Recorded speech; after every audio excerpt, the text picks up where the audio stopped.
So this is going to be the recording of lesson 5, part 3. So this time we have a third part just to keep talking about the direct object, nouns and pronouns. So as I was saying before, we need a direct object in our sentences when we talk about anything, because these are the objects that help us get across our ideas. So like I previously explained, if you have a cake and then you're going to eat the cake allows you to eat something, you know? So you need a complement in your sentence. So we're talking about these direct objects, and like I said as well before, we can or we tend to replace these all the time with some pronouns. So for example, in here we have Maribel hace las maletas. So my direct object is las maletas. She's making or she's packing her suitcases, right? Las maletas. Now, how can we replace this? By just saying las hace, okay?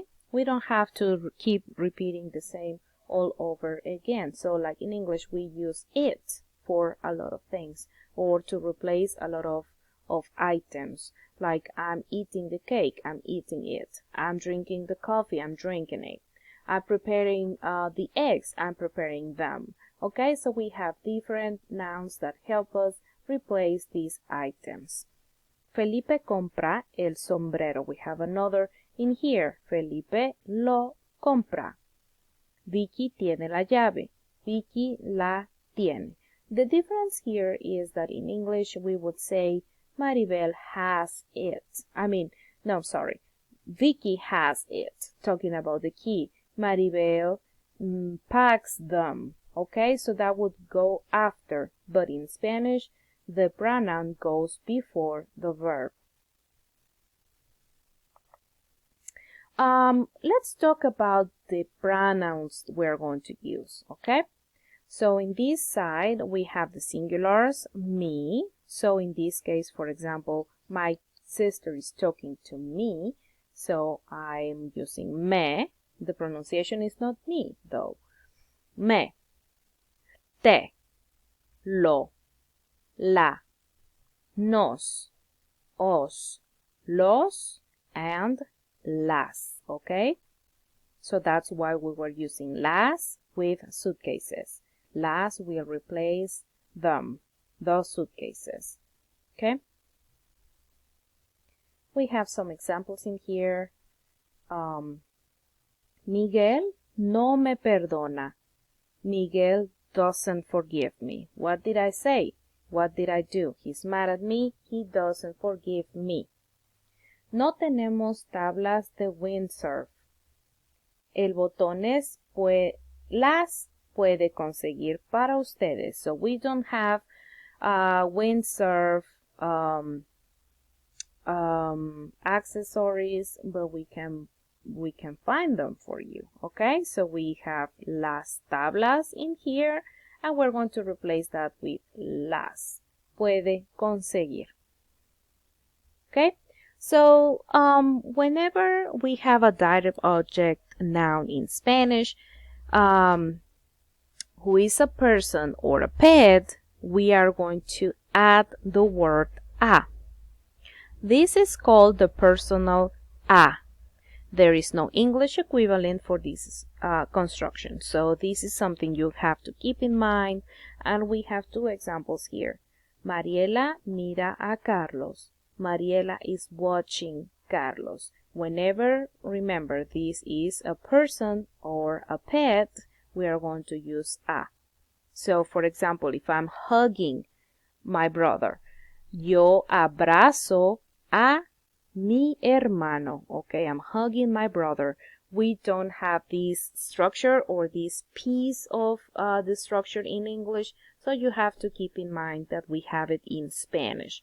Now, we are not going to use it when we are talking about an object. Mariela mira televisión. She's watching TV.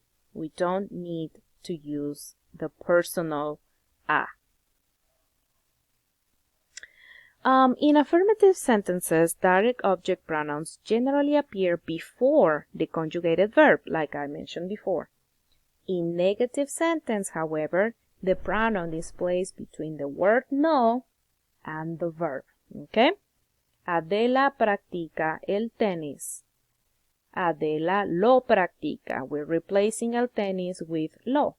And we said before, we are going to plug that lo in front of the verb. Carmen compra los pasajes. Carmen los compra. However, in the negative form, Gabriela no tiene las llaves. Gabriela no las tiene. Diego no hace las maletas. Diego no las hace. When the verb is in the present progressive, the direct object pronoun can be placed before the conjugated form or attached to the present participle. Okay, so here we have two ways. You can choose the one that you prefer. You can choose the one that is best for you, but just keep in mind that we have two ways to do it. Gerardo está leyendo la lección. Gerardo is reading or he's studying a lesson. Okay? Gerardo la está leyéndola. La está leyendo. Sorry. Gerardo está leyéndola. Okay? So we have two options.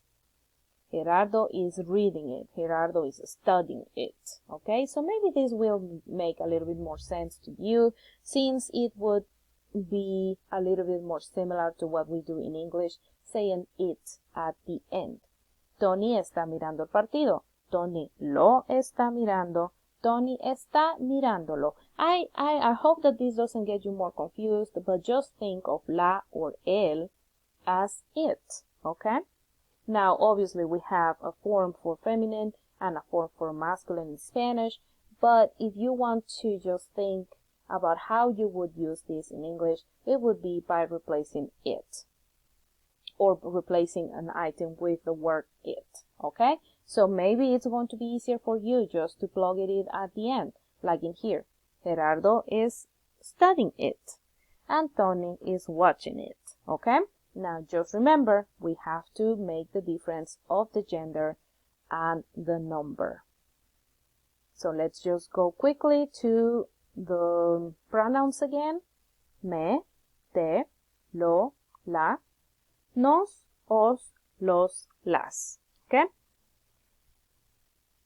And that's basically what we're going to say about direct object nouns and pronouns. The nouns are the actual items and the pronouns are the ones that we use to replace those items so we don't keep repeating in our speech.